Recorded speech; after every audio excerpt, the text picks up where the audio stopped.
Shri Gurubhyo Namaha Harihi Om. Gurur Brahma Gurur Vishnu Gurur Devo Maheshwaraha Guru Sakshat Parabrahma Tasmai Shri Gurave Namaha. Durbhiryukta Chaturbhispatikamaнимayim Akshamalam Dadana Haste Naikena Padmam Sitamapi cha Shukam Pustakam Chaparena Bhasa Kundendu Shankas Patikamanibha Bhasamana Samana Same Vagdevateyam Nivasatu Vadane Sarvada Suprasanna Kujantam Rama Rameti Maduram Maduraksharam Aruhya Kavita Shakam Vande Valmiki Kokilam Valmikirmunisimmasya Kavita Vanacharinaha Shranvan Ramakathanadam Konayati Param Gatim Goshpadi Kritavarisham Ashaki Kritarakshasam Ramayana Mahamalarathanam Vande Anilatmajam Anjananandanam Veeram Janaki Shoganashanam Kabishamakchahantaram Vande Lanka Bhayankaram Ullangya Sindho Salilam Salilam Yashokavanyam Janakatmajayaha Adayate Naiva Dadaha Lankam Namami Tam Pranjaliranjaneyam Anjaneyam Adipatalananam Kanchanadri Kamaniya Vigraham Parijadadharmulavasinam Bhavayami Pavamananandanam Yatra Yatra Raghunatha Kirthanam Tatra Tatra Kritamastakhanjalim Bashpavari Paripurnalocanam Marutim Namatarakshasantakam Manojavam Marutatulyavegam Jitendriyam Buddhimatam Varishtam Vatatmajam Vanarayutamukyam Shri Ramadutam Shirasa Namami Manishada Pratishtantvamagama Shashwati Samaha Yatkrauncha Mithuna Degam Avadihi Kamamohidam Abadam Abahartaram Dataram Sarvasampadam Lokabhiramam Shri Ramam Bhuyo Bhuyo Namamyam Ramaya Ramabhadraya Ramachandraya Vedase Raghunataya Nathaya Sitaya Pataye Namaha Vaidehi Sahitam Saradrumatale Haime Mahamandape Madhye Pushpakamasane Manimaye Virasane Sustitam Agre Vachayati Prabhanjana Sute Tattvam Munibhyah Param Vyakyantam Bharatadibhyah Parivratam Ramam Bhaje Shyamalam Vame Bhumi Suta Purascha Hanuman Paschat Sumitra Sutaha Shatrugno Bharatascha Parshvadalayoho Vaivadukone Shucha Sugrivascha Vibhishanascha Yuvarat Tara Suto Jambavan Madhye Nila Saroja Komalaruchim Ramam Bhaje Shamalam Janaki Kanta Smaranam Jai Anjaneya Swami Ki. Happy Telugu and Kannada New Year Ugadi to everybody. Nutana Samvatsara Subhakangshalu. We are starting a new year today. Shobhakrit it is called. Last year was Shubhakrit. This is called Shobhakrit. Shubhe Shobhane Muhurte Nachalu. Like that Shubha and now Shobhana. We are heralding in a very auspicious year. And I say it is auspicious because we are starting Srimad Ramayanam today.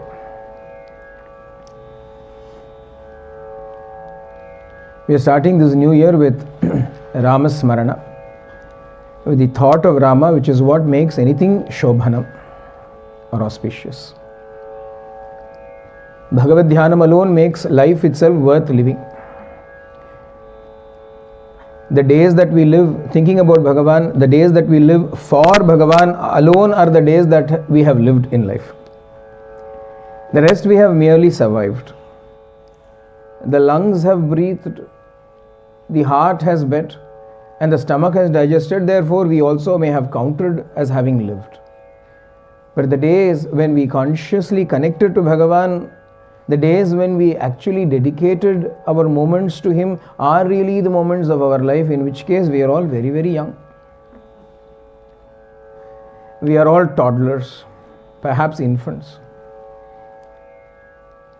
Very few moments of life we have lived so far that way. And this entire year, we are starting in this manner, we are starting the year in this manner, we are starting with Bhagavad Dhyanam, Bhagavad Smaranam. And what is interesting by Swami's grace is that we hope to start Ramayanam today for 9 days. After a short break, we will start Srimad Bhagavatam. And by the time Bhagavatam finishes, will be the 13th of April, 14th will be the Tamil New Year's Day. So between the Telugu and the Tamil New Year's Day, we are having Ramayanam and Bhagavatam both. This is something that is an extraordinary act of grace from the Lord.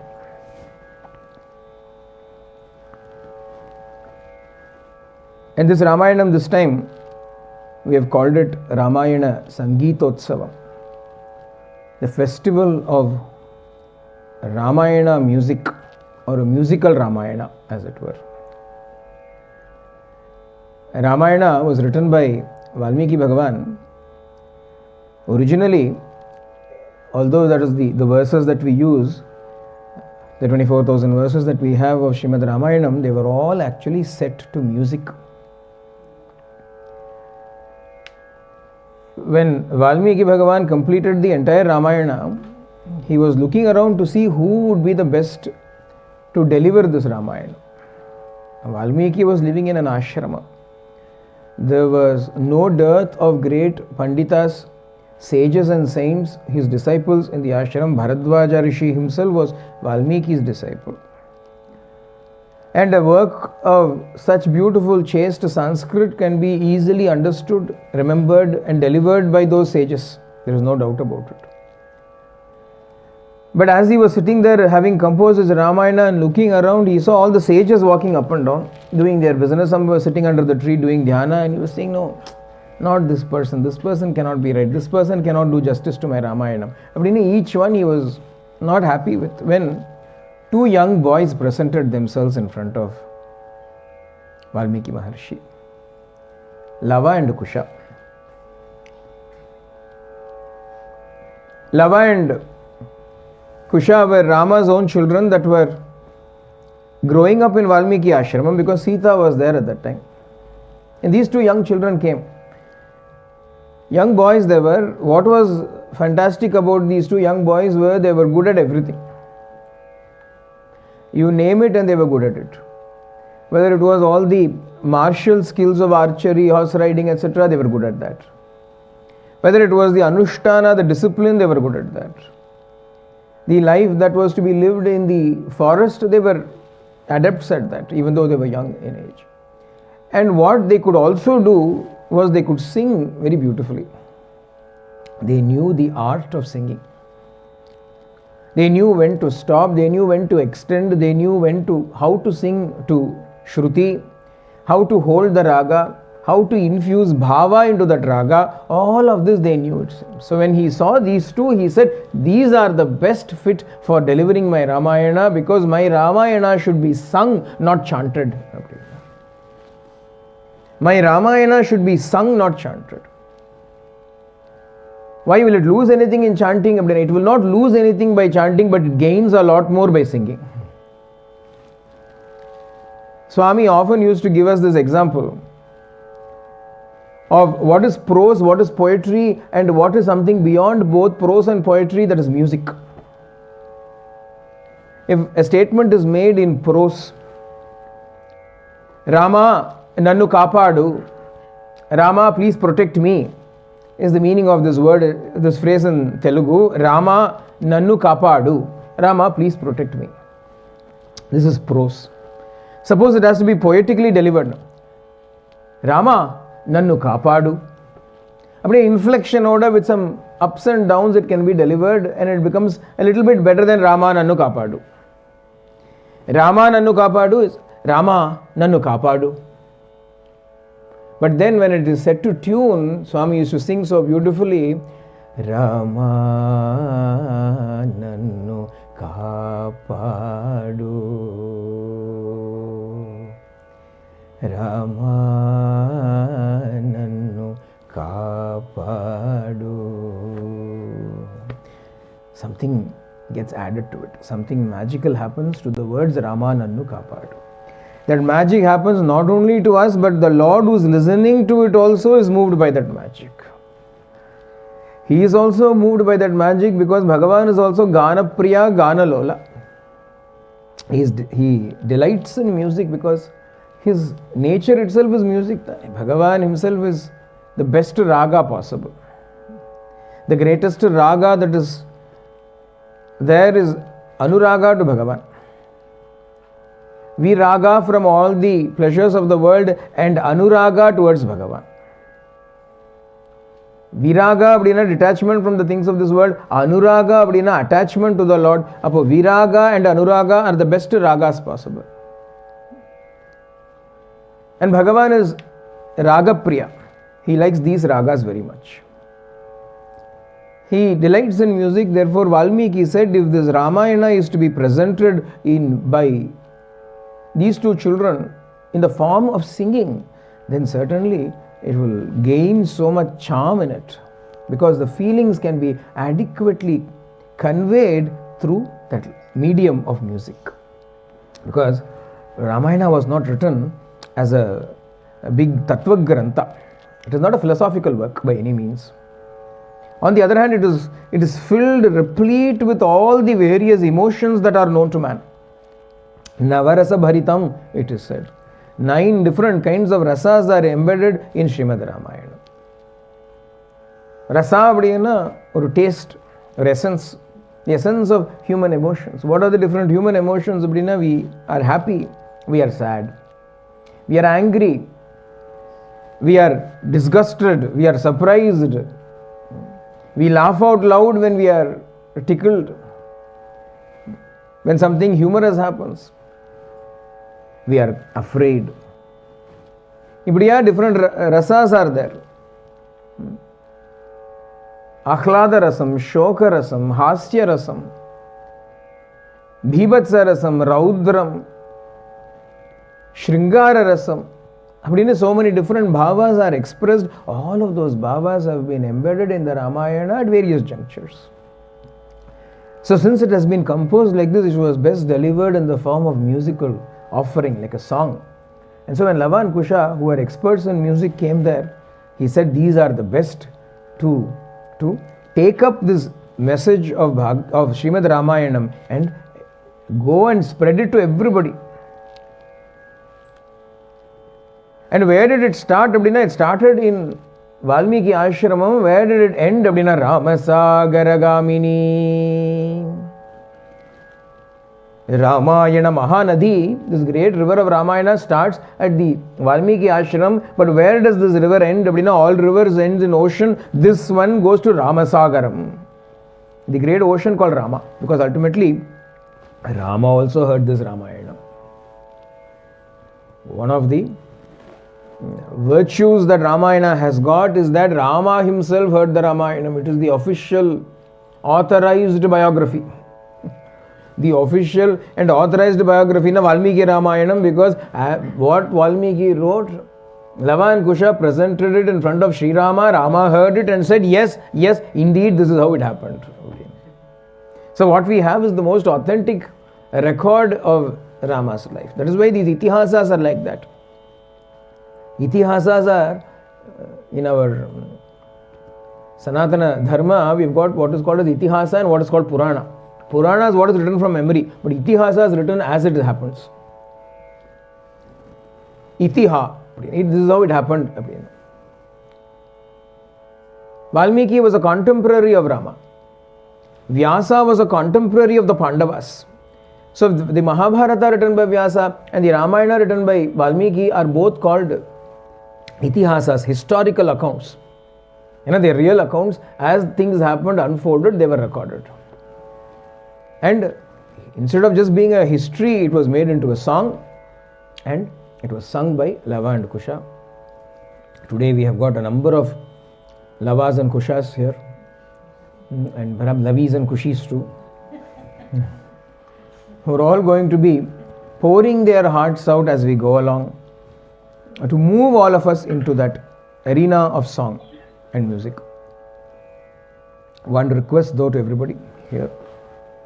The way they have structured these songs, they're all bhajans. Some of them are bhajans, popular bhajans that you all are very familiar with, but they are not meant to be repeated. No chorus.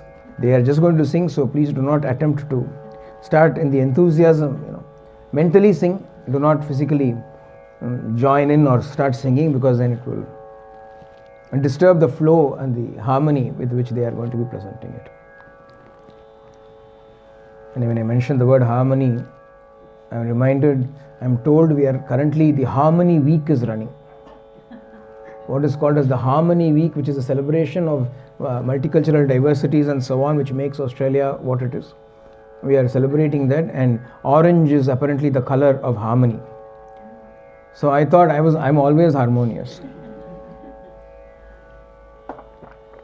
There's a harmony of thought, word and deed. Therefore, it is all harmonious. With that, we will get into our 9 days of Ramayana. Tapasvadhyaya niratam tapasvi vagvidam varam naradam paripapracha valmikir munipungavam. Even if we are going to do a Sangita Ramayanam, this is how Ramayanam always has to start. Tapasvadhyaya niratam, because such an extraordinary event, such an extraordinary work such as the Ramayana, it is not possible for it to just come like that. There is always the grace, the great force called grace acting in the background. This force acts only in the background. It is not seen anywhere in the foreground. Only in the very beginning we see this grace acting. What grace? Guru's grace. The grace of the Guru is ultimately the seed for all things. And for something like Ramayanam also, it is Guru's grace that starts off the whole thing. And how does this Guru come? Guru always comes into your life unasked. He knocks upon your door, as it were, your life's door, as it were. He enters in. Whether you are seeking him or not is a different story. If you are actively seeking and then you got him, then you will appreciate it more. But even if you are not seeking, it is he who comes into your life. And so this Ramayanam starts with Valmiki Rishi, the author of Ramayanam, sitting in his own ashrama when suddenly he had a visitor.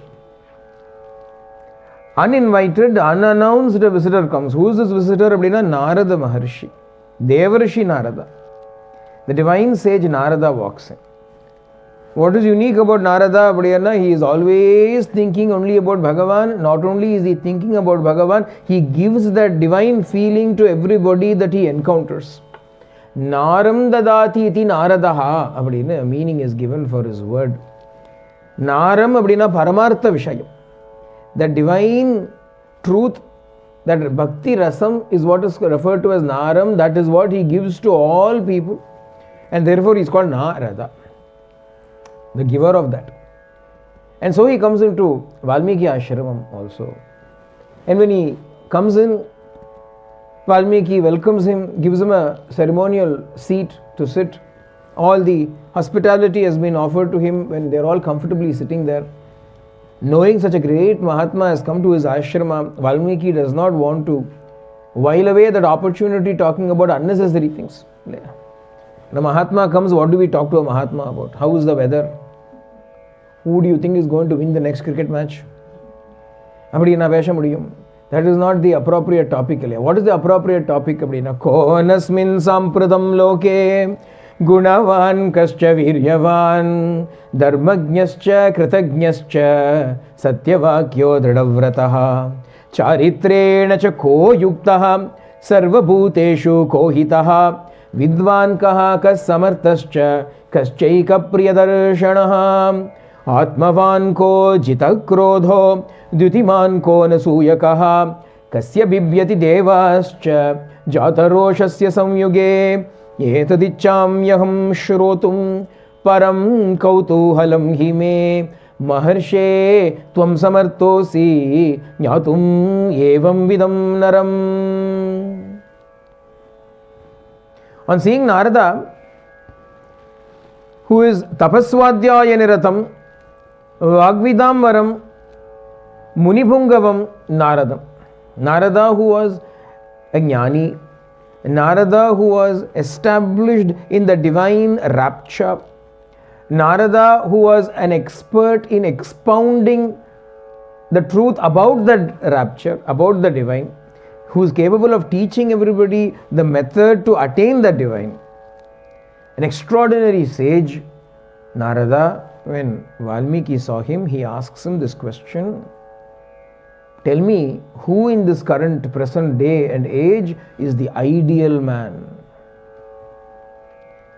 Tell me, who is it that fits all the ideals, the superhuman, superman as it were?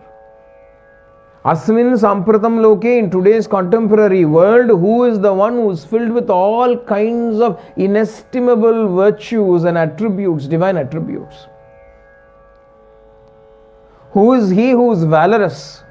Who is he who is a knower of dharma, who is the knower of righteous action, whose words are ever true, who is unfailing in his resolve and his determination, who is the one who is filled with all manner of extraordinary and excellent characters? Who is the one who is ever desirous of the welfare of all beings? Who is the expert? Who is the most knowledgeable one?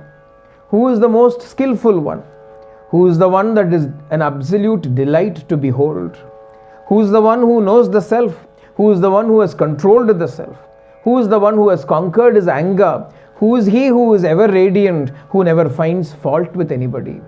Who is he who, if at all he is angered, even the devas are struck with terror at his anger? I would like to know about such a person, one person in whom all of these aforementioned qualities reside. And the reason why I am asking you this question is because you alone are capable and competent enough of answering this question of mine. You alone can find me one man with all these characteristics. So many different characteristics, but all have to reside in one person. And that person has to be a contemporary person, a person who is living in this world right now. Valmiki is asking. Why? Valmiki is looking for that ideal. Why should he look for an ideal?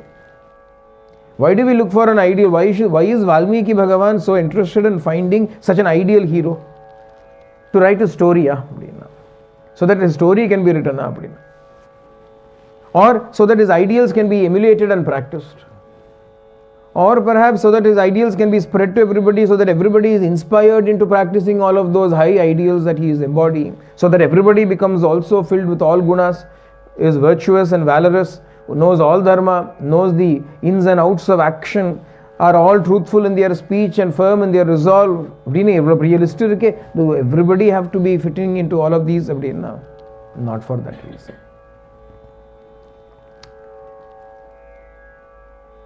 Rama's extraordinary excellent qualities and attributes have been listed plentifully and highlighted and brought out throughout the Ramayana, not so that we may all emulate and copy his characteristics and behavior. Not for that at all. Why? It's fairly impossible. It's well nigh impossible for us to remain as Rama was. Then why do we talk about all of his gunas? Because to know that he is above all of us, so that we may dedicate ourselves to him, devote ourselves to him, love him, because he is more than us. What will help us love somebody like that? What will help us devote ourselves to somebody? To the extent of devoting ourselves to that person.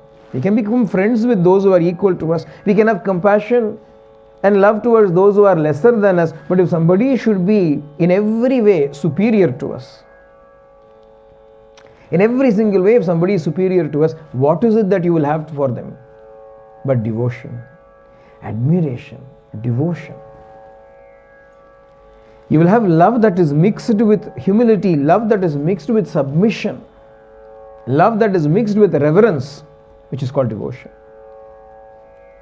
So Rama and Rama's qualities have been enumerated in the form of questions by Valmiki. Narada answers all of them by giving examples of Rama's behavior and characteristics, which are what are going to be spread throughout Ramayana.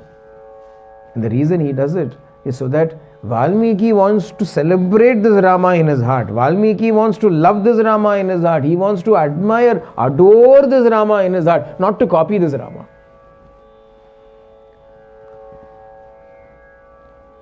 Sometimes we all end up thinking when we listen to Ramayanam, in fact, that is why this time, hopefully, we can be conscious of something. Generally, when we do Ramayana, we cover about the various different characters that are present in Ramayana. Each one fights with the other in being better, being the best. Whoever it is, Bharata is excellent, Sumitra is excellent, Dasharatha is excellent, Kausalya is excellent, Kaikeyi also is excellent in many ways. Janaka Maharaja is a jnani, Sita there is no need to speak about at all, Rama, of course the entire story is about Rama, Lakshmana's devotion, Shatrughna's silent service, Guha's extraordinary friendship. Sugriva's friendship towards Rama, Shabari's greatness, Vibhishana's Sharanagati, each one, Jatayu's self-sacrifice, Yardan Annalla, who is not great in Ramayana? Everybody is great in Ramayana. But even though everybody is great, it is not called Sumitrayana, Saumitrayana, Bharatayana. Idun cholla Ramayanam nu peru. Yenna Rama alone is the centerpiece of this entire story. And while all the others are standing around Rama to shed glory to Rama, to add glory to Rama, to enhance the glory of Rama, there is a beautiful jewel. It's a beautiful diamond. And as such, even though the diamond is there, alone itself it is sparkling, coruscating with brilliance and light. But when it is set into a jewel, with many others surrounding it, then the beauty of this diamond is enhanced, isn't it? Not that it requires anything to enhance it, but should it be surrounded by all manners of gems and stones and gold and inlaid with different gems, then it becomes all the more beautiful. And so also Rama, this great diamond, is surrounded by all of these other gems. But all of them are there to enhance the glory, add shine, add glory to Rama. Not that again Rama needs it, but at the same time it adds to it. Not only that, all of these gems also begin to shine not in their own right, but because of their association with this huge diamond that is sitting in the middle. It is the light of Rama that makes Bharata who Bharata is. We cannot take Bharata alone and appreciate Bharata, because if Rama were not there in the picture, there would be no Bharata, nor would Bharata have demonstrated or even had an opportunity to demonstrate all of those qualities and characteristics that we may end up admiring him for. We say Lakshmana is so devoted. If there was no Rama, where is Lakshmana? Hanuman is so devoted, but for Rama, where is Hanuman? Vibhishana Sharanagati, but if the Sharanyan Rama is not there, who is Vibhishana going to surrender to? Jatayu's self-sacrifice. If Bhagavan Rama is not there, what is Jatayu going to sacrifice himself? Illatukum Mooladharam is Rama. The greatness and the glory of man is also only because of his association with God. If he is not associated with God, then no matter how high he may reach in status and wisdom and knowledge and skills, even in character, even in gunas, if he reaches, he will still not shine, because if Bhagavan is not in his life, then something is lacking. Everything is hollow, everything is insubstantial, everything is without a foundation. It will collapse like a pack of cards, like a house of cards. That is why here we start off this entire story with Rama, and we want to stay with Rama. Enjoy the gunas of Rama.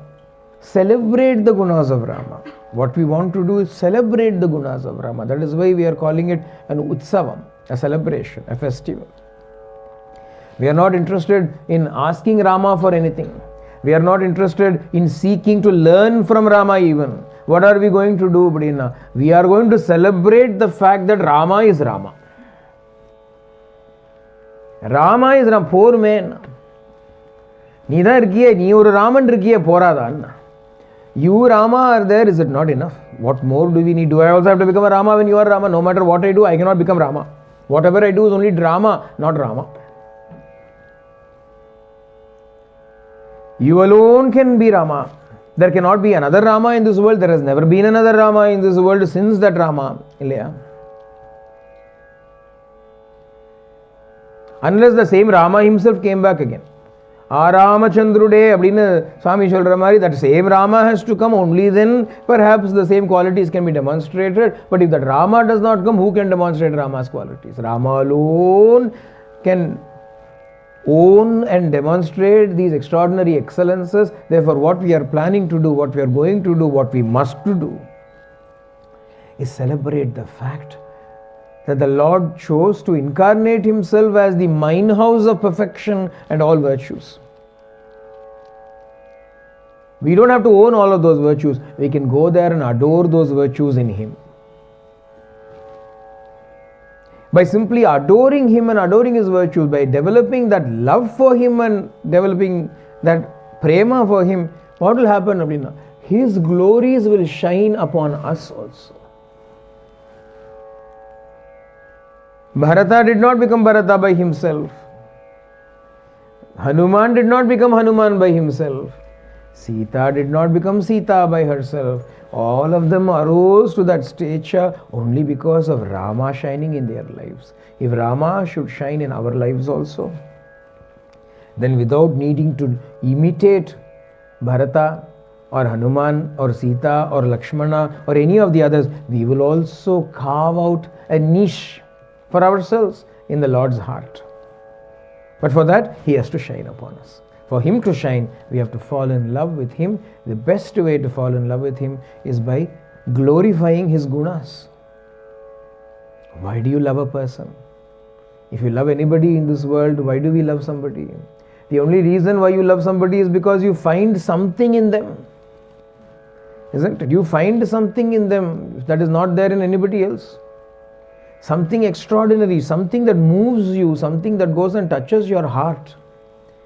Some guna in them, some character, some virtue, some aspect, some attribute in them, some quality in them is what attracts you to them.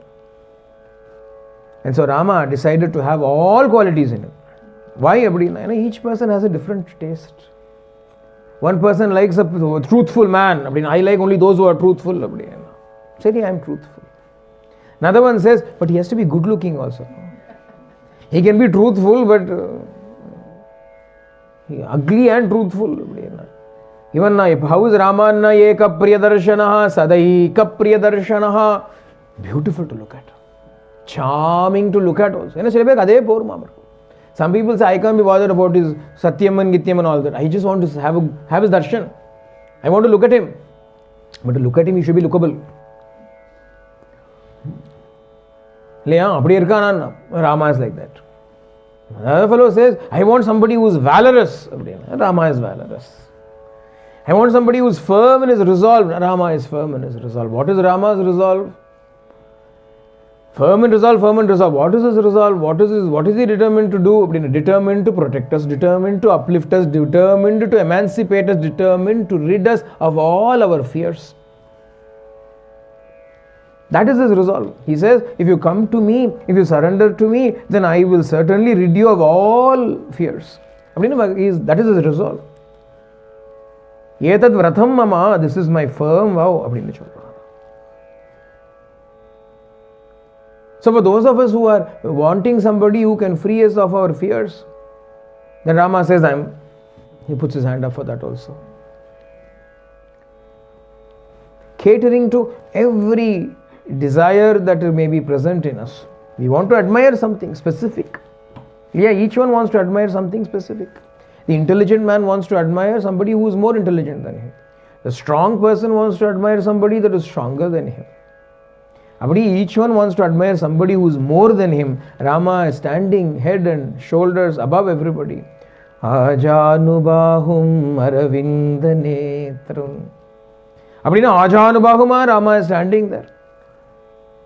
Extraordinarily tall in virtues, in qualities. That is the Rama that Valmiki wants to know.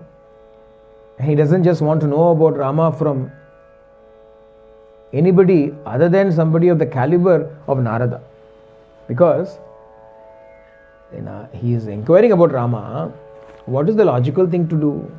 Valmiki's ashrama was not very far from Ayodhya.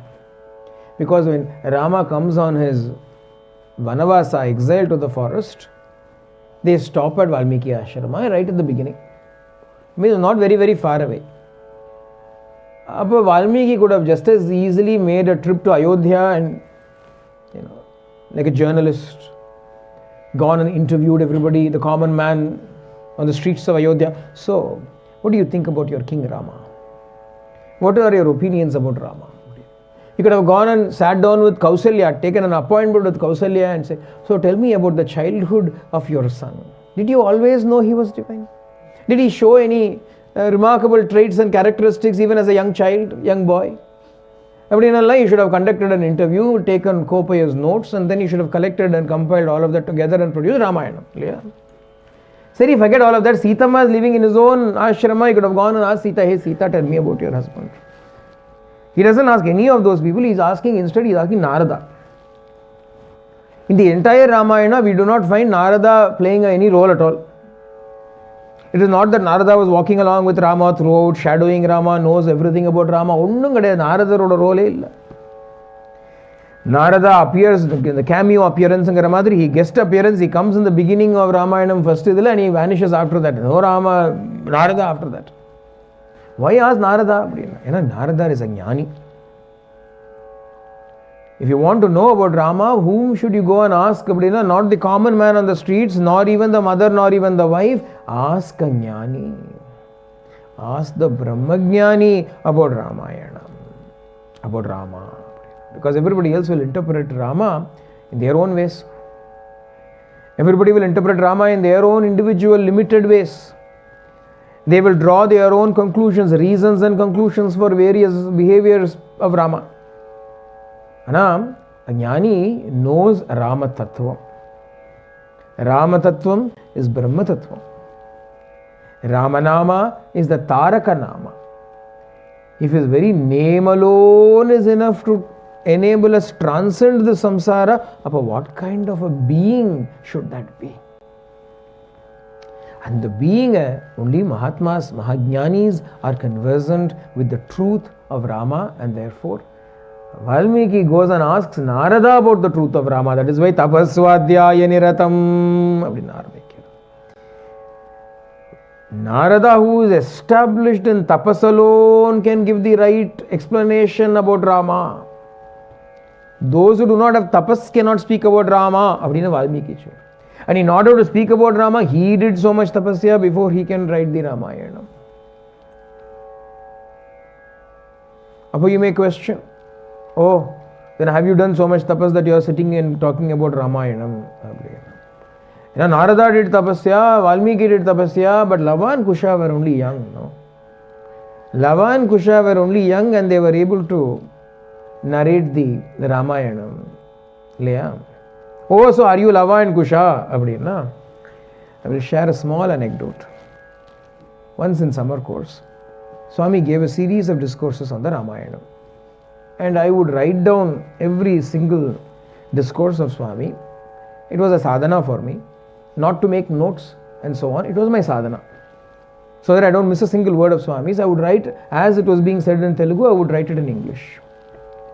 And we would be given a book, a little notebook in the beginning of the summer course to make notes. That entire thing was filled with Swami's discourses on Srimad Ramayana. After coming back with that, we had the opportunity to host at home an extraordinary lady who had direct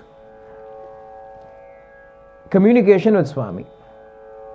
And she sat there and I spoke to her about the Ramayana that Swami had given a discourse on. So she said, why don't you tell me about it? So I took up the notebook and I was going through discourse after discourse. I narrated everything that Swami had said. Translated it back in Tamil and told it to her. She heard everything and she went back. Then when she saw Swami, Swami asked her, what, did you hear the Ramayana? Yes, Swami, I heard the Ramayana told by that boy.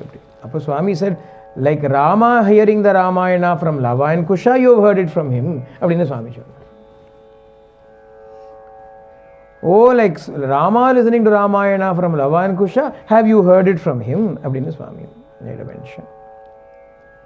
So that gives me the authority to talk about Ramayana, nothing else.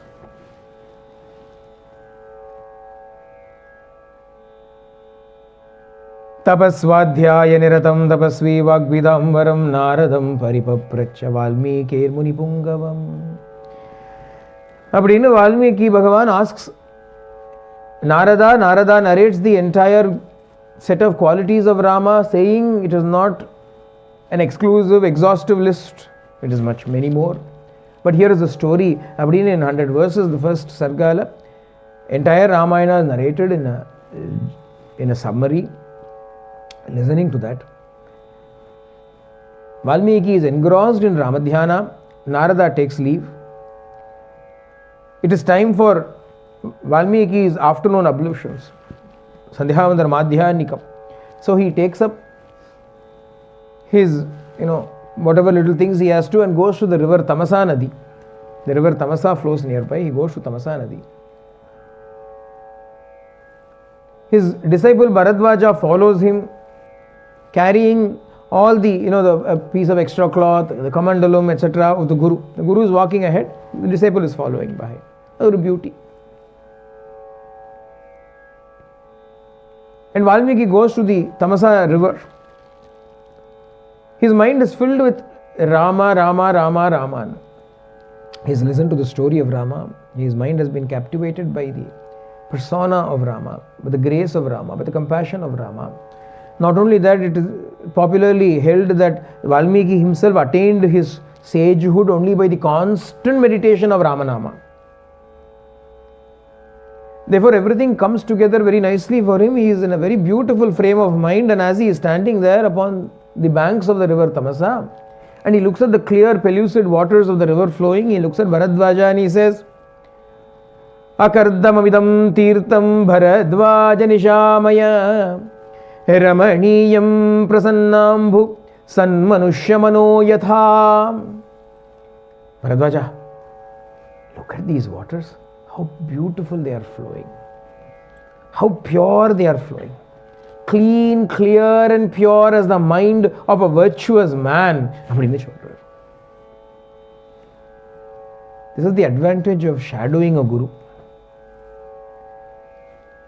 They say, Gurus everywhere.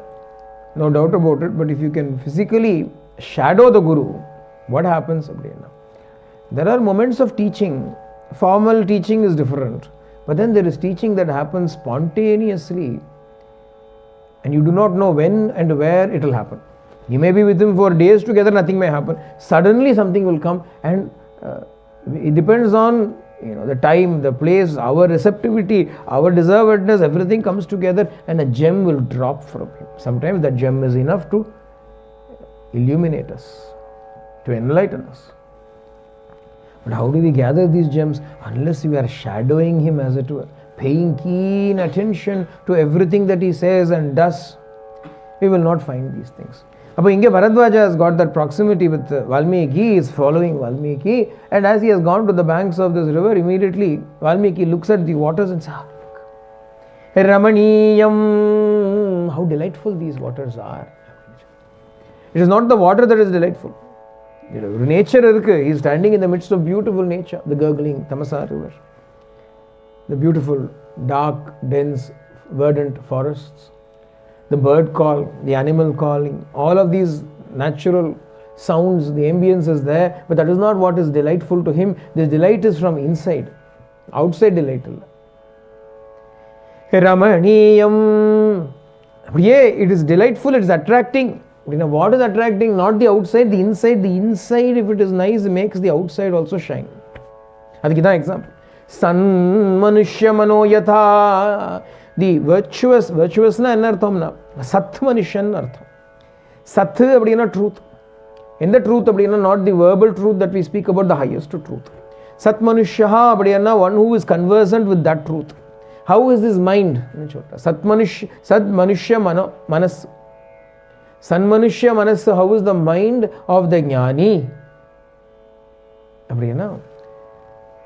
Akardamam. How is the mind of the jnani? How is the inside of the jnani? Akardamam, without any dirt in it. What is the dirt? The world is not dirt. Ajnana is the dirt. He is clean and clear of that ajnana. Other he is able to grasp, he is able to follow. Bharadvaja is able to understand that. Valmiki is enjoying this inner nature, as it were, more than the outer nature, the inside, the beauty of the inside. Bharadwaja is able to get that same delight. He is also transported into being in tune with his Guru. He is also able to enjoy whatever the Guru is enjoying, as the disciple and the Guru are enjoying together. Opposite, on a tree, there are two birds, two crauncha birds, two kinds of cranes there. A male and a female, they are also enjoying. The Guru and disciple are enjoying, and the male and the female bird is also enjoying, sporting with each other. And even as they are sporting with each other, suddenly there comes an arrow from somewhere, goes and hits the bird, the male bird, and the male bird falls down.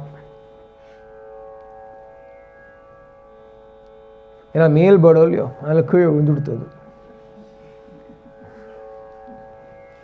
the male bird fell down. And on seeing the male bird grievously hurt and injured, the female starts to flap her wings and cry piteously. This is the scene. Just a few seconds ago, there was a scene. The next instant, the scene changes. A scene of delight, a scene of beauty, a scene of tranquility, peace and love and happiness and joy. All of a sudden, harshness, death, pain, anguish, sorrow, ella undurthu. A hunter has shot his arrow at this bird. That is what a hunter does. That is why he is called a hunter. Why is he a hunter? No, he hunts birds and animals. Adanala, what else was he supposed to do? He saw a bird, he hit the bird. There's nothing wrong in what he did as such. That's his job, that's his profession. But Valmiki, who is enjoying this tranquil moment, when he sees this, he is disturbed, slightly disturbed. What is disturbed? The external aspect of the body mind is disturbed. Inside there is no disturbance. Because there is no disturbance inside, something emerges from Valmiki when this thing happens. A few words come from his mouth. If few words come from everybody's mouth. In fact, few and the tevala. If only few words came from our mouth, it is a good thing. Generally, there is no end to the words that come from our mouths. That is where the problem also. Most of the time we get into problem because of our own verbal diarrhea.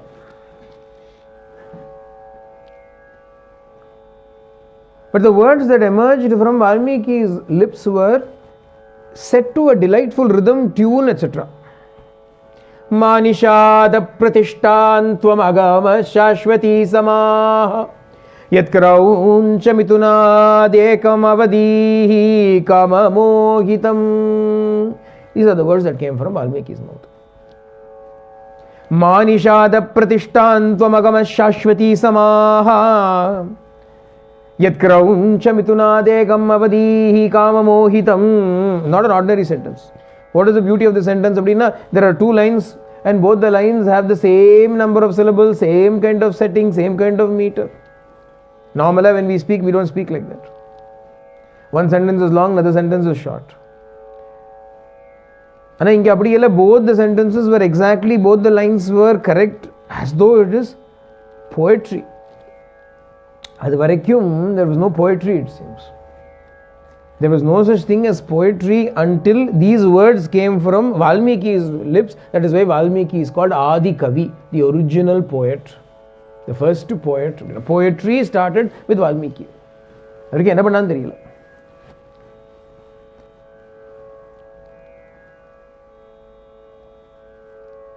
these words dipped in sorrow came out from his lips.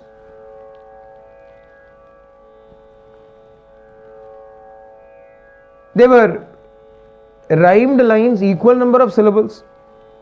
And if you set it to music, it will come nicely. ஏதோ ஒரு டியூனை போட்டுட்டோம்னா நல்லா வரும் போல் இருக்கு. தந்திரி லய சமன்விதஹான்னு சொல்றார். தந்திரி லய சமன், தந்திரி அப்படின்னா stringed instrument.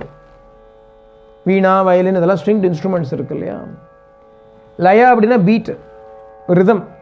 So it could be set to a tune with rhythm in it. With stringed இன்ஸ்ட்ருமெண்ட்ஸோட பாடி விடலாமாம் இதை இல்லையா. This lines can be sung because if it has to be, if you can sing it அப்படின்னா it has to have a tune. But if you must sing it properly, it also must be set to a beat. If what I did was not singing, Ma nishada pratishtantam. There's no beat to it. Anna, these words can actually be set to a beat also. Eppadi in the real.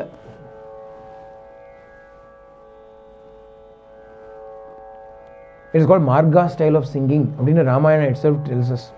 There is a type of singing called Marga style. We don't know what the style is, but that is the style which they are, Lava and Kusha sang the entire Ramayana in. So Valmiki is starting to wonder what happened, what just happened. I was filled with sorrow. From my shoka, from my sorrow, this verse came out. Therefore, let this verse be called Shloka. Abdin, he gives a name to it. Shloko bhavatu nanyatha. Let it be called Shloka. That which came from Shoka is Shloka. Abdi, he comes back to his ashram, mind still engrossed in so many things that have happened. Narada came, questions posed to Narada. Narada giving a summary of Rama's story. Mind immersed in Rama. Then go to the forest, bird is being hit. Then a verse comes out. So many things have happened in half a day for Valmiki. Busy day, Pao. But that was not the end of his busy day. When he came back home, what happened? He found another guest. Traffic jam da vaata vasalla. Everybody is coming to Valmiki's house that day. Varum naalla aarum varamatta paavo. Ee kaka varadu. Varumma ukkandrupar. Vare naalla ellarum vandutta. Suddenly paatha somebody else has come. Who has come appadina?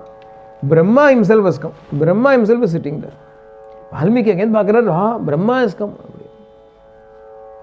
So naturally he welcomed Brahma, gave all the due respects and hospitality he offered to Brahma, but even while he was doing all of it, mind was still engrossed somewhere else.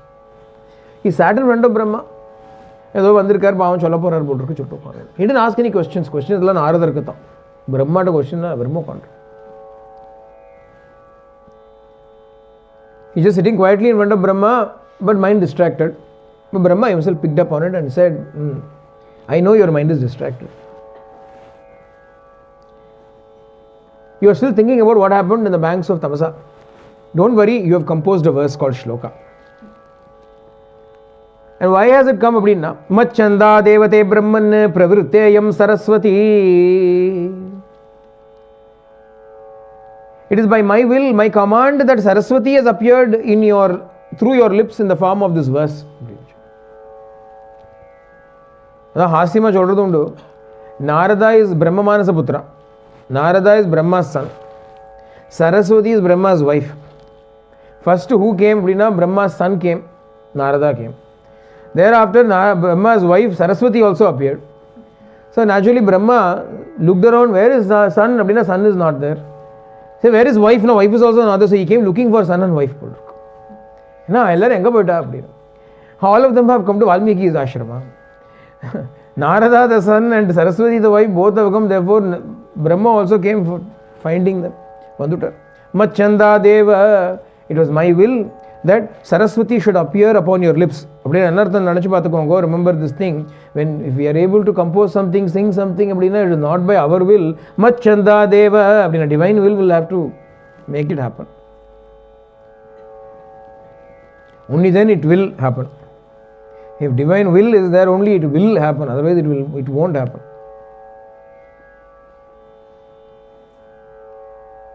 So Brahma says, yes, I am the one that prompted this verse from you, but there is a reason for it.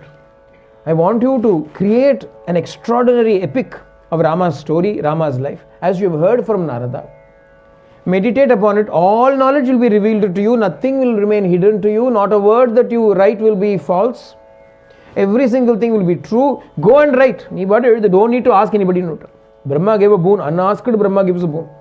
Usually you have to do tapasya to get Brahma, boons from Brahma. If you want a varam from Brahma, you have to do a lot of tapasya. Offer your head into the fire. Stand on one leg and get an entire ant hill built around you, etc. After all of that, Brahma will come and give you a boon, which is also, a bit of a tricky boon.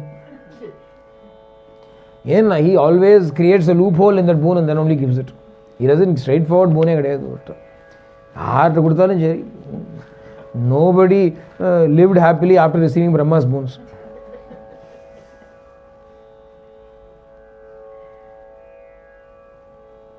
But here Brahma comes on his own, he gives a boon, he says, you meditate upon this Rama story and everything will be revealed to you. What the characters said, how they spoke, how they walked, how they laughed, how they joked with each other, everything you will know. You write, as you see it, you write it.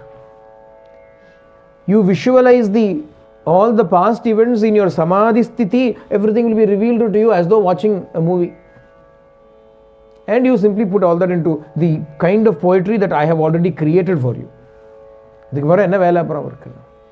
He gets the boon that he sees the entire Ramayana. Not a single thing will be his imagination. It is exactly a recount of all the things that have happened. And then he has already been taught, not through learning. He did not go to school to learn this. He did not go to school and learn the poetical meter.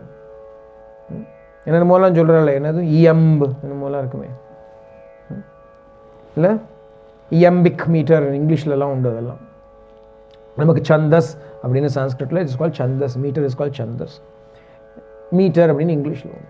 Appo you learn all of those different meters and you compose it.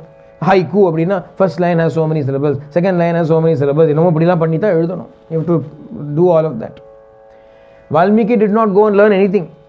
தான் அழகான ஒரு வாக்கியம். What did Valmiki learn அப்படின்னா, Rama Rama Rama Rama Rama Rama Ram Rama Rama Rama Sita Rama Rama Ram Rama Rama Rama Rama Rama Rama Ram Rama Rama Rama Sita Rama Rama Ram.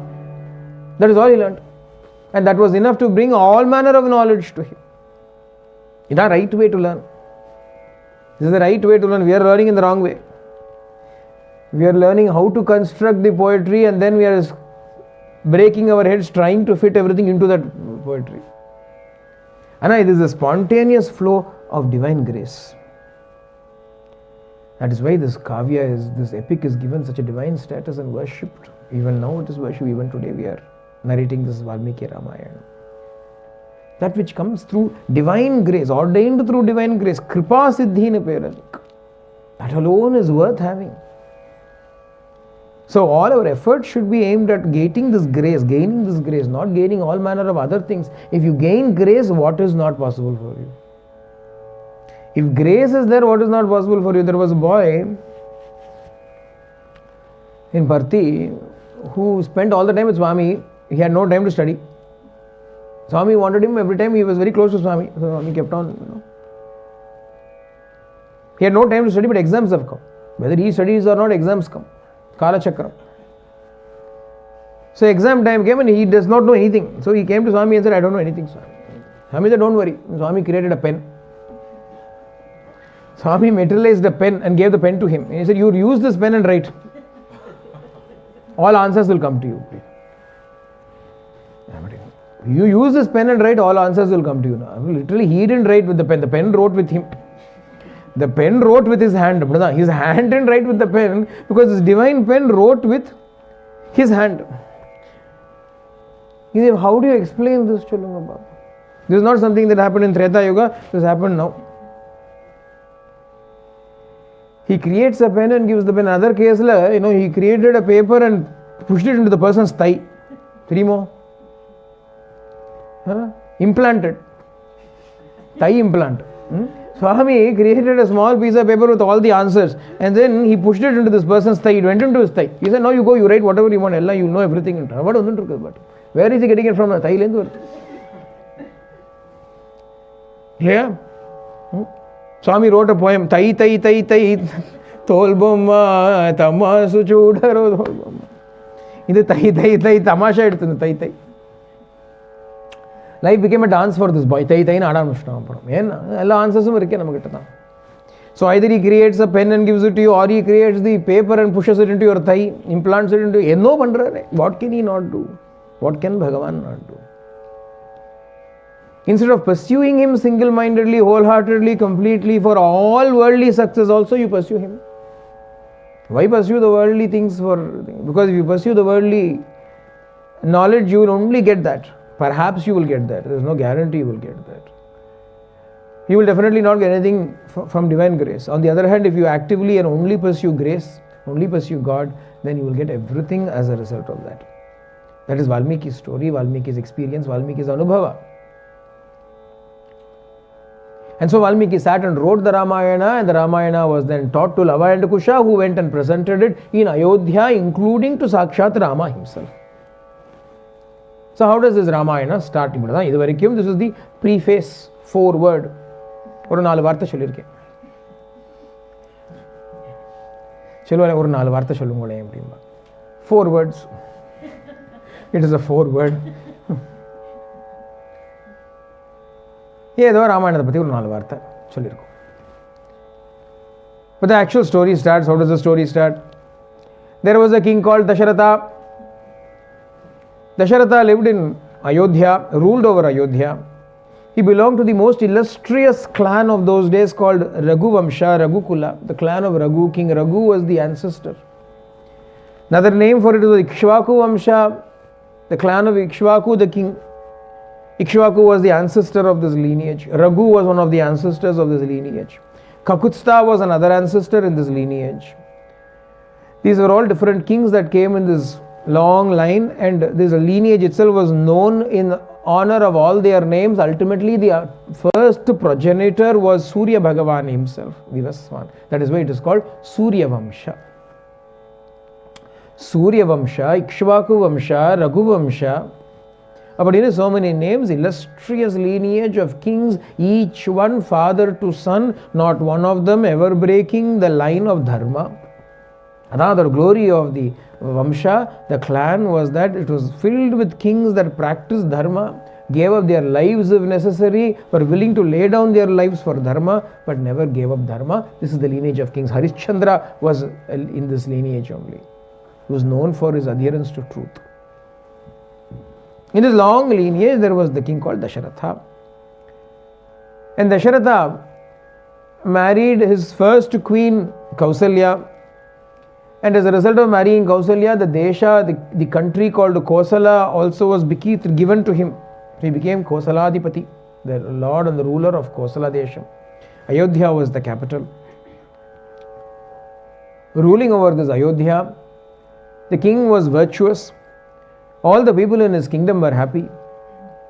Everybody had everything that they needed, they wanted. Dharma was flourishing everywhere, as the king, so the people. Since the king was following dharma, all the people were also following dharma. Everything was going nicely, finely. But there is no such thing as perfect happiness in this world. Perfect happiness does not belong to the realm of this world. It belongs only to the realm of the Atma, to Bhagavan, not in the world. From the world, you cannot expect perfect happiness. And so this king, although he had everything that he could ask for, had as many wives as he wanted. 350 wives he had, one for each day.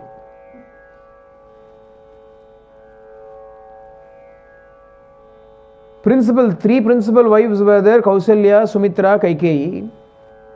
But with all of this, the king had one issue, that he had no issues.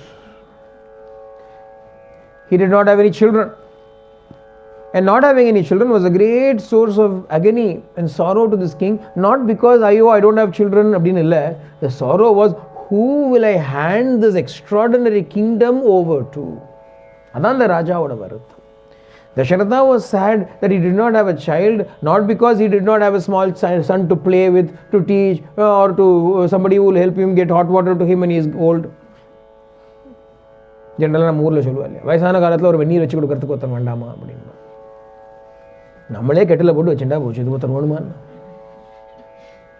வெந்நீர் தானே, ரொம்ப easy. Not a son so that he can serve him, not a son so that he can be with him, so that he can shower his love and affection. அதுக்கு இல்லை, a son to whom this extraordinary lineage can be handed over, this inheritance can be handed over, so that this lineage doesn't come to an end with me, but continues on. This glorious heritage that I have inherited from my ancestors should carry on. அப்படின்னு ஒரு ஆசை அந்த ராஜாக்கு பாவம். It is a foolish desire. I am not condoning the desire of the king, but that was the desire he had. வம்சம் என்னைக்கோ ஒரு நாளைக்கு வம்சம்லாம் போயிடுத்து, அப்புறம் என்ன? But he didn't want to be that person with whom the Vamsha ended. That was his. So filled with extraordinary sorrow, over a period of time the sorrow kept on building. He had a extraordinary Guru, Kula Purohita, Vashishta Bhagavan. Vashishta was one of the Brahma Rishis. 8 rishis were there in his court. 8 ministers he had and 8 rishis he had. The rishis were spiritual advisors, the ministers were secular advisors. For looking after all the worldly requirements, he had 8 ministers. For looking after spiritual requirement alone, he had 8 rishis by his side. Jabali, Kashyapa, Markandeya.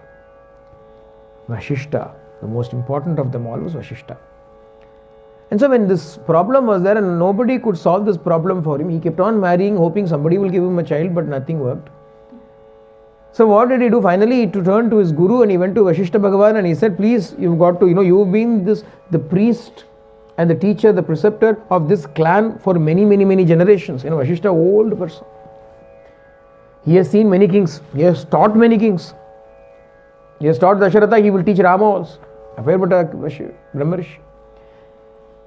So you alone must make some kind of a solution to my problem by which we can have children so that our lineage may propagate.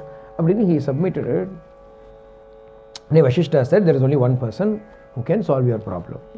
There is a rishi called Rishishringa. Rishishringa is the husband of Shanta, and Shanta is the adopted daughter of your very good friend, the king of Anga. Go therefore to seek Rishishringa. If he officiates and performs a yajna for you, as a result of that yajna, you will be granted extraordinary sons. Go.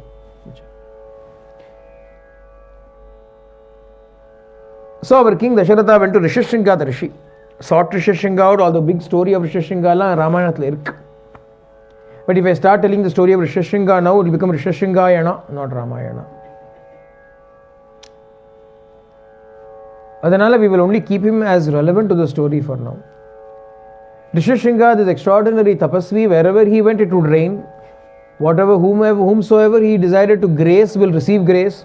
Such was his glory, such was his greatness. Therefore, when this king Dasharatha went to him and sought his participation in a yajna, Rishi agreed. He came to Ayodhya, surveyed the land area, etc., picked the right moment, and he said, make all this place ready. We will do a beautiful Ashwamedha Yajna. At the conclusion of the Ashwamedha Yajna, I will do a special rite for you called Putrakama Ishti. As a result of that Ishti, everything will come, everything will happen. He told Dasharatha, immediately all the arrangements were made. Dasharatha gave the commands, the entire area was leveled, beautiful dais were made ready, pandals were created, an arena, sacrificial arena was made ready. And the yajna was started. Ashwamedha yajna went perfectly. There was no vighanam anywhere, there was no difficulties anywhere. Shreyamsi bahu vighnani. When you start a good venture, a lot of difficulties may come. In order to avoid all those difficulties, we've got to pray to the Lord. The Lord alone can resolve all of those obstructions and obstacles. With His will alone can everything proceed smoothly. Bhagavan has to be courted. Even for worshipping Bhagavan has to be courted. That is why whenever we do a puja, we do Adau Vigneshwaram Pujayameshu. First we do Vigneshwara Puja. Even to do Ganapati Homam, we have to do Vigneshwara Puja. Puliyar Chaturthi Puliyar Puja Pandradhukku Puliyar Madala Puja Pandudam Puliyar Puja Pandradhukku. First Adau Ganapati Puja has to be done.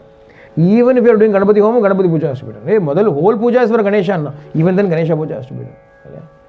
Why? Vinayaka Chaturthi you are singing bhajans. What is the first bhajan you sing?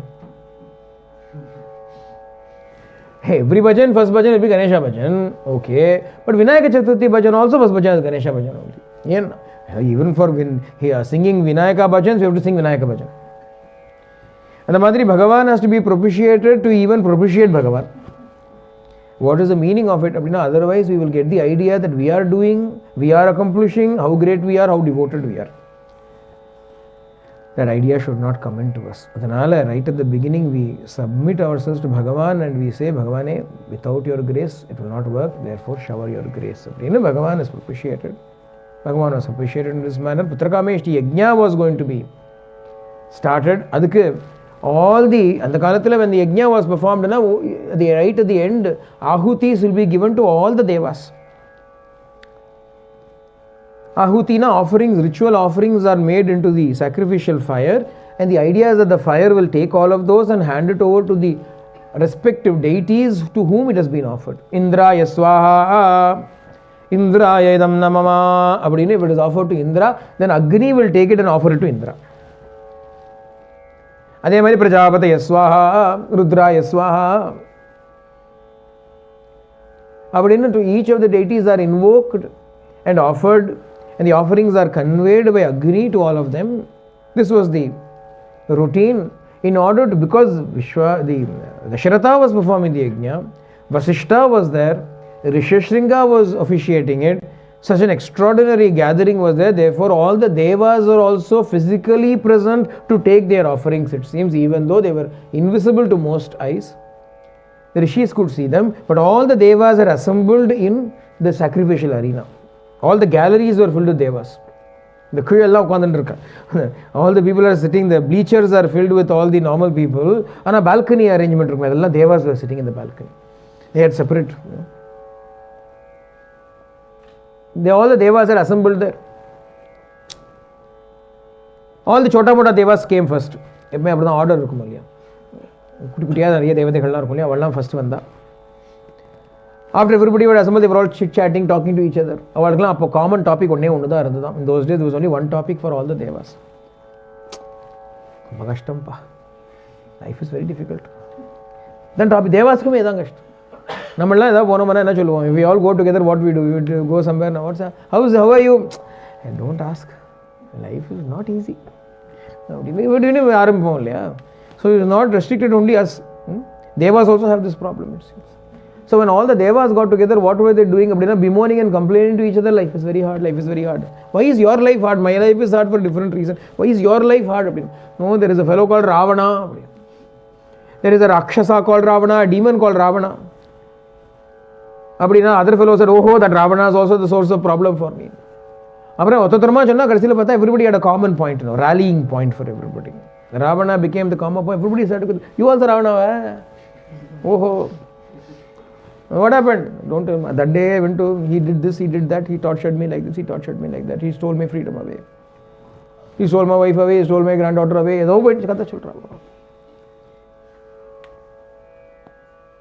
So all the devas also had troubles. So they were talking about all their troubles. When all this was going on, Brahma also appeared there. Brahma slowly came. Brahma is a VIP category. They came later. So when Brahma appeared, all the devas pounced on him, literally. Gathered around him because all Rakshasas, if that all Rakshasas get power, there is only one reason why they get all their different powers, with which then they torture the whole. They did tapasya, and there's only one person to answer all this tapasya, Brahma.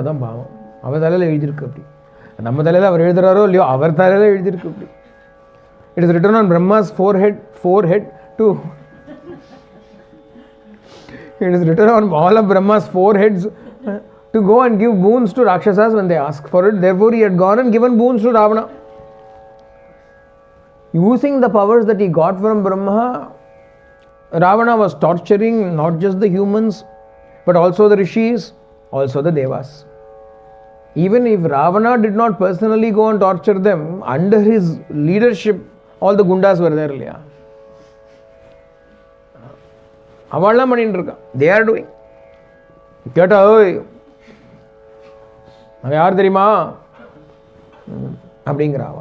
Ravana's henchmen. Ravana does not even know them. Who they are also, Ravana doesn't know. He has no hunch about them. But they are all his henchmen. And sitting down lunch, they will say, we are all Ravana's henchmen, They are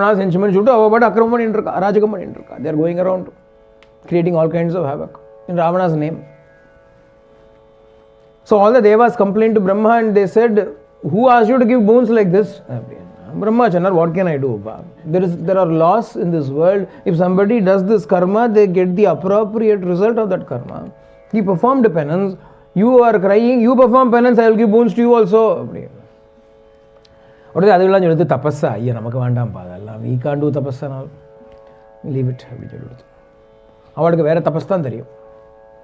The Japanese tapassa. பேர் என்ன? ஸ்பானிஷ்ல என்னமோ இருக்குமே. What is that? சாப்பிட்றதுக்கு ஏதோ அது தோப்பஸ் என்னமோ இருக்கும். அது தொப்பைக்கு தோப்பஸ் இருக்கும். In Spanish, there's something called TAPAS. I don't know how to pronounce it, but I've seen it. Some food thing only. What is it? குட்டி குட்டியாக வச்சு சாப்பிட்றது. Many small dishes they'll have, and then they'll eat this bit of that and bit of this. So Deva said for us, tapas and all will not work. This tapas only will work. அதனால எங்களை தபஸ் எல்லாம் பண்ண சொல்லாதீங்கோ. You don't ask me to do tapas, but find a way, nevertheless find a way for us. அப்படின்னு உடனே Brahma also is wondering what to do. அப்படின்னா Brahma has only one recourse. அவருக்கு ஒரு ஹெல்ப் லைன் இருக்குப்பா. சரி, சீக்கிரட்டாக வச்சுட்டு இருக்கார். Brahma has got a secret help line. When he was ambushed by all the devas in this manner, Brahma immediately dialed that hotline. Save me, rescue me அப்படின்னு வந்தது. பயத்திலேருந்து காப்பாற்றும் போய் என்ன, save me from the great fear from all of these devas அப்படின்னு. யாரு அப்படின்னா, who is this person அப்படின்னா, there is only one person who can remove all our griefs and sorrows. The Lord who reclines upon the serpent bed, Hari who is reclining upon Adisesha, who is the very embodiment and the form of the primeval sound Omkara, the Lord with the navel from which arises the lotus upon which Brahma is seated, the one who is the beloved of the lady of the lotus, Mahalakshmi, the one who is the supreme Lord and Master of Vaikuntha, the abode of unlimited bliss and joy, that Narayana is the only refuge. Abdinu, when Brahma prayed to Bhagavan Shriman Narayana, Bhagavan appeared there. Bhagavan appeared there. Shankachakra Gadadharana, Bhagavan with Shanka and Chakra, Gada and Padma. The conch and the discus, the mace and the lotus flower, clad in his immaculate yellow silks, of the complexion of a dark cloud, showering grace, shedding grace everywhere in all directions. Bhagavan appeared there in the midst of all of those devas and Brahma. And on seeing him, all the devas burst forth into a song of welcome, a song of praise.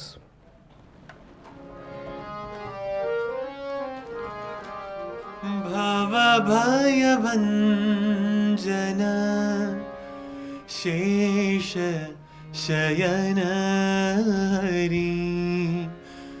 Bhava bhaya vanjana shesha shayanari, Pranava swarupa Narayana, Rajivalochana Adisatnatana, Bandhavimochana Narayana, Padmanabha Prabho Kamala Manohara, Vaikuntapati Narayana, Vaikuntapati Narayana, Pranava Swarupa Narayana.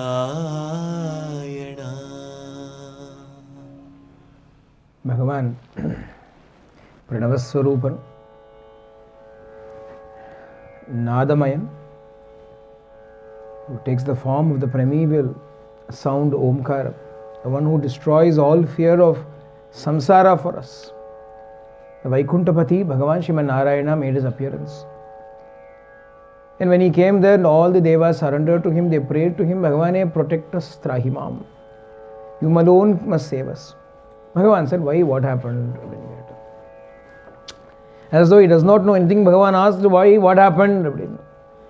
So Brahma then came and gave an explanation of everything that has happened. Bhagavan said, oh ho, so it's all your doing. It's all your doing. Brahma said, do not accuse me like this. What can I do? What is it that I do? What can I do? You are the Antaryami who moves me, makes me do whatever it is that I do. As you make everybody else move and do. Not only me, Ravana is also moved only by you. You are the Antaryami of Ravana also. You are that intelligence that is equally present in all beings, making them do whatever it is that they are doing as per your free will. What is ajnana? What is ignorance? The fact that we assume we are doing all of those things alone is ignorance. Kartrutvam alone is ignorance. Doership is the greatest ignorance possible. I did this, I am doing this, I shall do that. Ignorance is what is avidya, that is what is giving rise to desire, that is what is giving rise to karma, that is what is giving rise to this endless cycle of birth and death.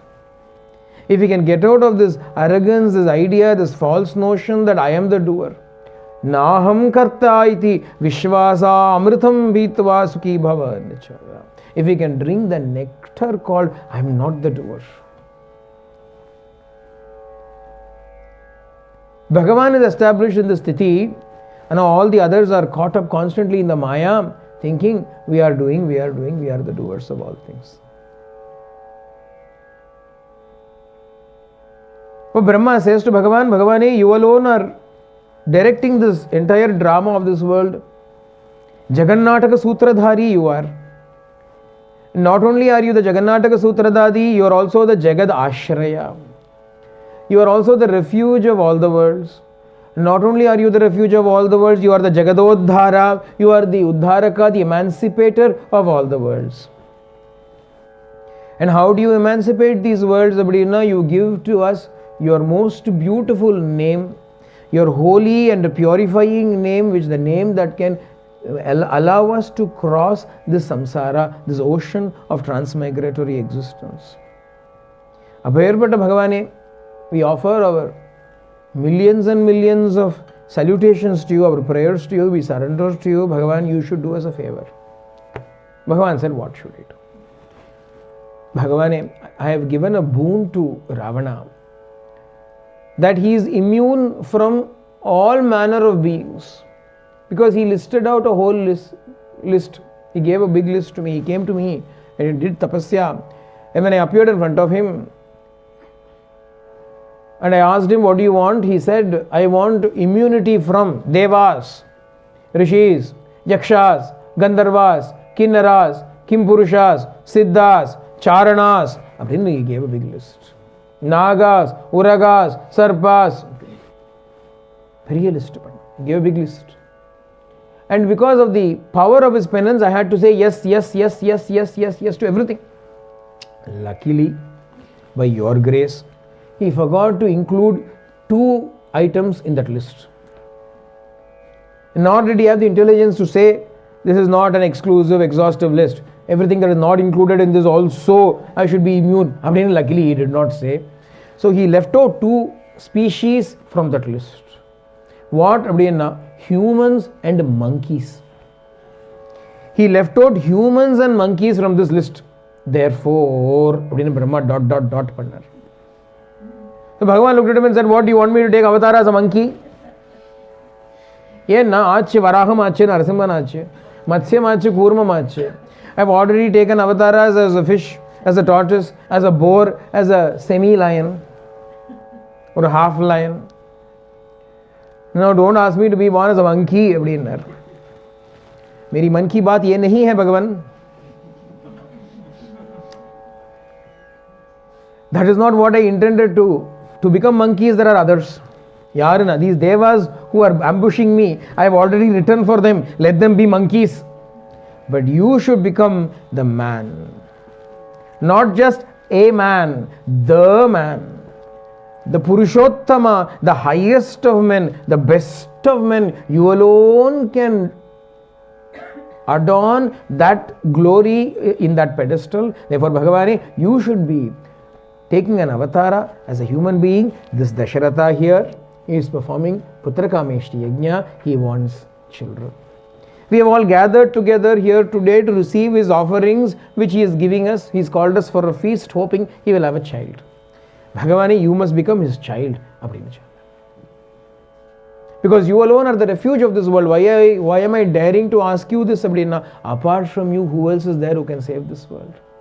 Who else can I ask to go and take charge of this affair, of this matter? Therefore, O Jagadashraya, I am praying to you, may you be born in this Raghukula as Raghu Rama, take an incarnation in this world and save this world. Brahma prays to Bhagavan.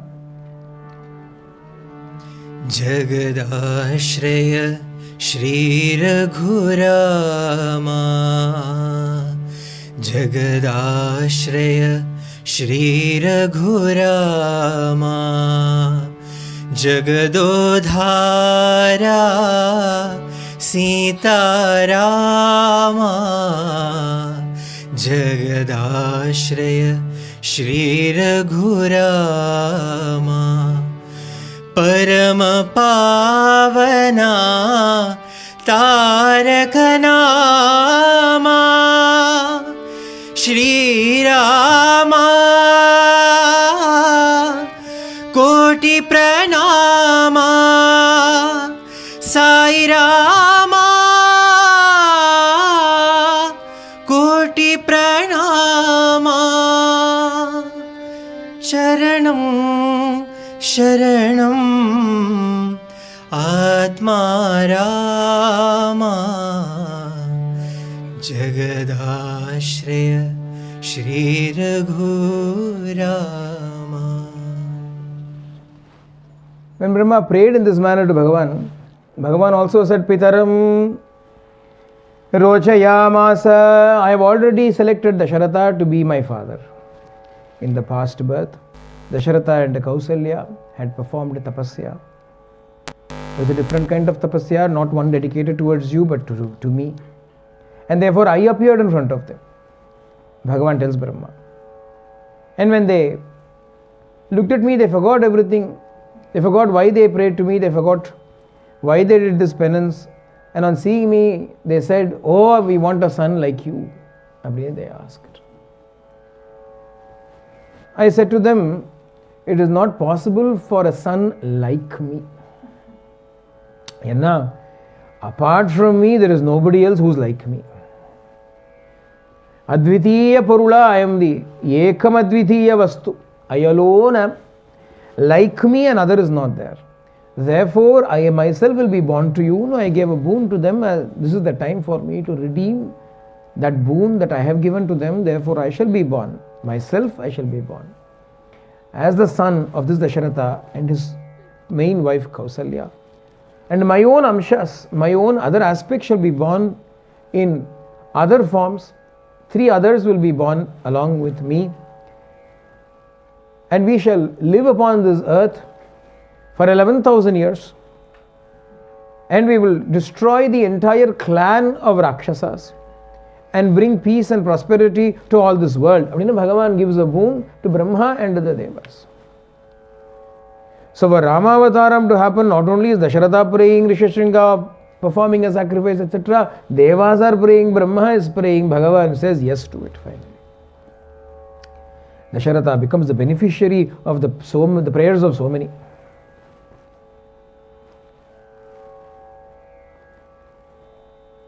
When the Putrakameshti Yajna comes to a conclusion, from the sacrificial fires there arose a great mighty being, black in complexion but radiant like the fire, holding in his hand a pot of payasam, of sweetened rice and milk and rice.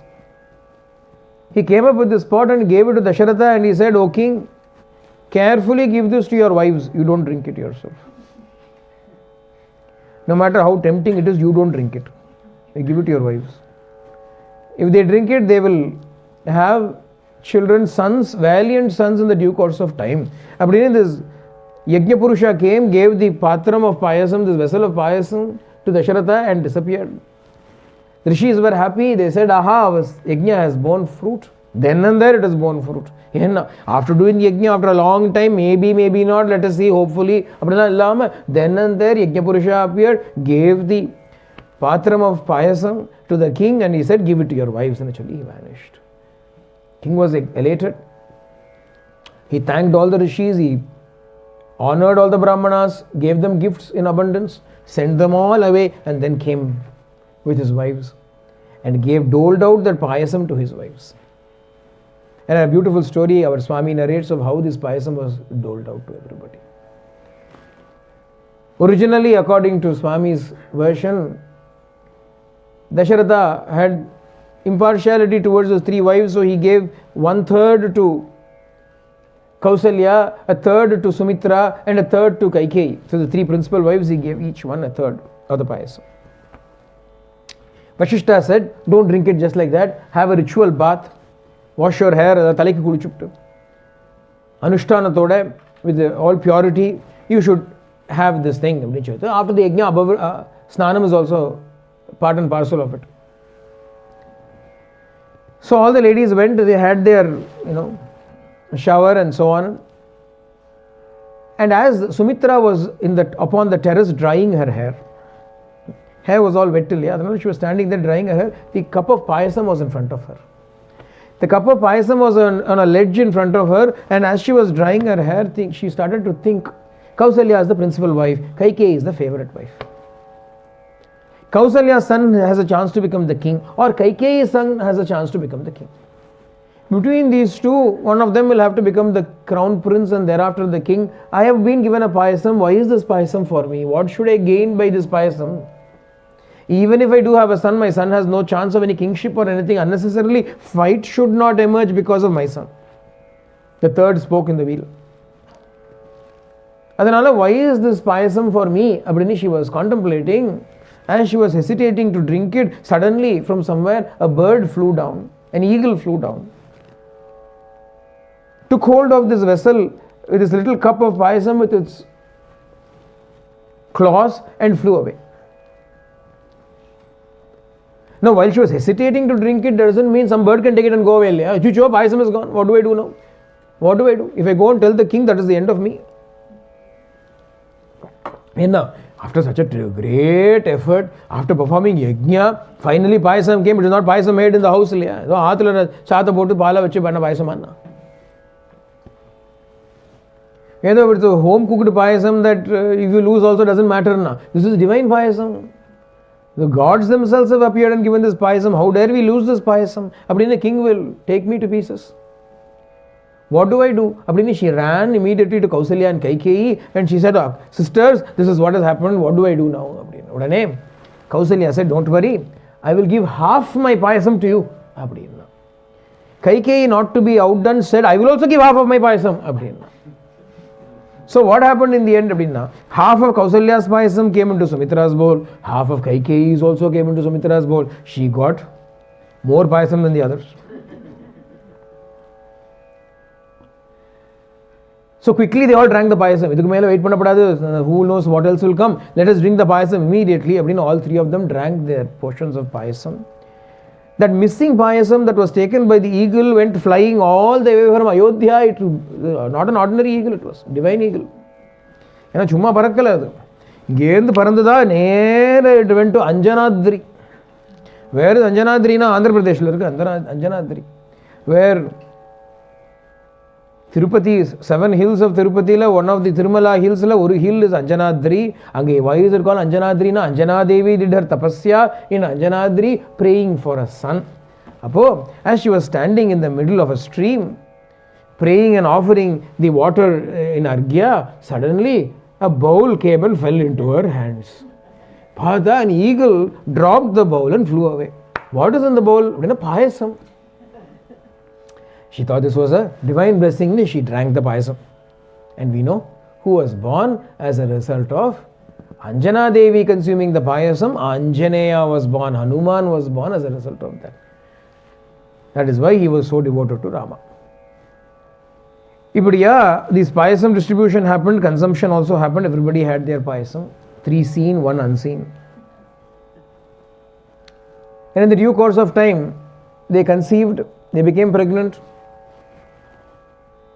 and in 9 days from now, in our story they are giving birth today itself, but in reality 9 days from now, on Ramanavami day, Punarvasu Sahitamana Ramanavami day was the day, Navami was the day when Bhagavan decided to be born. Tato yajne samapte tu rutunam shat samatyayuhu tatascha dvadashe mase chaitre navamiketitau nakshatre aditi daivatye svocha samsteshu panchashu ग्रहेषु कर्कटे लग्ने वाक्पता विन्दुना सह प्रोद्यमाने जगन्नाथं सर्वलोकनमस्कृतं कौसल्या जनयद्रामं सर्वलक्षणसंयुतं विष्णोरर्धं महाभागं पुत्रं ऐक्ष्वाकुवर्धनं लोहिताक्षं महाबाहुं रक्तौष्टं दुन्दुभिस्वनं कौसल्या सुशुभे तेन पुत्रेणामित तेजसा यतावरेण देवानाम् अदितिः वज्रपाणिना. Just as Aditi gave birth to Indra, like that on the 9th day, 12 months after the performance of the yajna, the conclusion of the yajna, on the 9th day of the Chaitra Masa, when Punarvasu Nakshatra was in the ascendant, Prodhyamane Jagannatham, Jagannatha, the Lord of the entire universe, appeared, shone forth, appeared from Kausalya. Sarva Loka Namaskritam, he was born in order to receive the worship of all the worlds. Kausalyat Janayadramam, Rama was born to Kausalya. Sarvalakshana Samyutam, filled with all manner of glories and virtues, Rama was born to Kausalya. Bharata was born to Kaikeyi. Bharato nama Kaikeyam Yajne Satyaparakramaha Sakshad Vishnor Chaturbagha Sarvai Samudito Gunai. Imbued with all virtues, armed with the truth, Bharata was born to Kaikeyi. Ata Lakshmana Shatrughnau Sumitra Janayat Sutau Virau Sarvastra Kaushalau Vishnu Ardha Samanvito. And Sumitra, who had 2 portions of the payasam received, gave birth to 2 sons. The payasam has worked as intended. 1 portion of payasam is equal to 1 son. 2 portions of the payasam is equal to 6 portion jata kuda 2 sons. But she gave birth to twins, Lakshmana and Shatrughna. These 4 children were born. Vashishta Bhagavan named them Rama. Rame titi Ramaha, Ramya titi Ramaha. One who is a delight to everybody, one who causes delight to everybody, one who himself is delighting. Sada, he is already in delight. He makes us also feel delight. Adanala Rama அப்படிங்கிற பேர். Bharata அப்படின்னு he gave the name to Kaikeyi's son Bharata because he is the one who is going to bear the burden of the kingdom for 14 long years when Rama is going to go to the forest. Adanala Bharata the bearer. Lakshmana because Sarvalakshana Sampanna. He was filled with all the virtues, all the characteristics, gunas. What is the greatest characteristic of Lakshmana? Lakshmana nale Lakshmi Sampannaha annu chonna. Lakshmana Lakshmi Sampannaha. Lakshmana who was born with the aspect of prosperity itself, of Aishwaryam itself. What is Lakshmana's Aishwaryam? Constant Rama Sannidhi is Lakshmana's greatest Lakshmi, greatest wealth. Adanala Lakshmano Lakshmi Sampannaha. Shatrugno Shatrunishudanaha. Abdina Shatrugna, how Shatrugna? Abdina Shatrunishudanan is the destroyer of all the enemies. Because Rama and Lakshmana went into the forest. Bharata was living like a hermit in Nandigrama for those 14 long years. But Shatrugna was the only person who was defending the entire territory of Kaushala Desha. Dasharatha was an illustrious king. He passes away later on. Rama is in the forest, Lakshmana is in the forest. Bharata is also not keen into administration. He is living a life of an ascetic and a hermit. all the neighboring countries decide this is the time to attack Ayodhya, we can conquer Ayodhya அப்படின்னு நினைச்சாலாம். அப்போ one person was enough to crash all their hopes. Who was that one person? Shatrugna. அதனால்தான் பேர் வச்சாராம். Vashishta gives the name already, Shatrugna, the one who is the destroyer of enemies அப்படின்னு பேர் வச்சார். இப்படியோ all of them were given names. The children were put into a totil. They were all put into beautiful cradles. And looking at the children, each of the mothers were singing their lullabies to their children. Adala, especially Kausalya, who is the main heroine of this particular part of the story. Yerna, she is the one who gave birth to Sakshat Bhagavan himself. Adanala, and the Kausalya. How is this Kausalya abdina? For having given birth to Sri Ramachandra, the entire world, the entire land is praising her.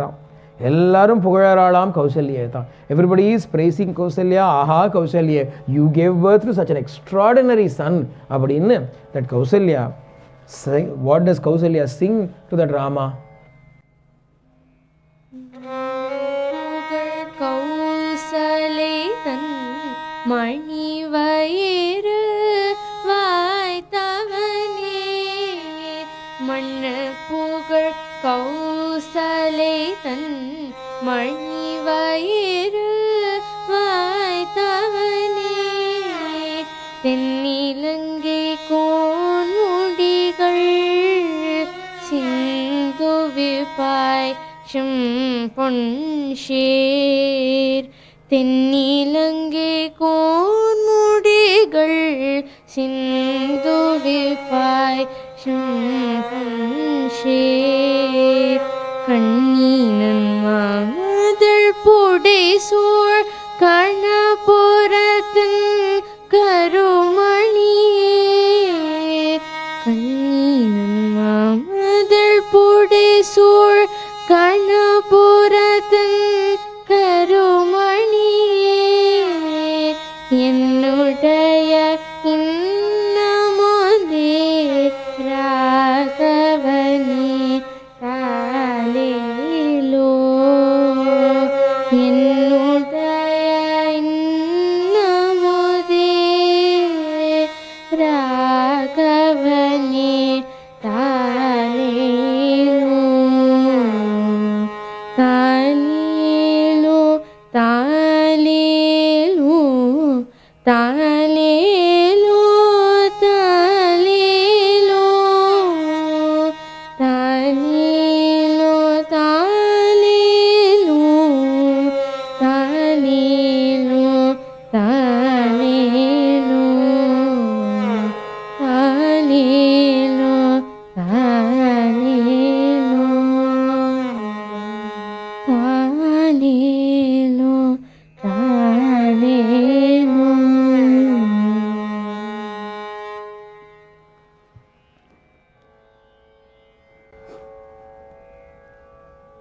Kausalya, who is the divine mother of Sri Ramachandra. This particular song that was just sung is a Pasuram by Kulashekara Alvar. It's a very holy verse from Alvar, who imagines Rama as a child and sings a lullaby to Rama, saying, O illustrious one who was born to glorious Kausalya, to the bejeweled womb of Kausalya, Mani Vayiru.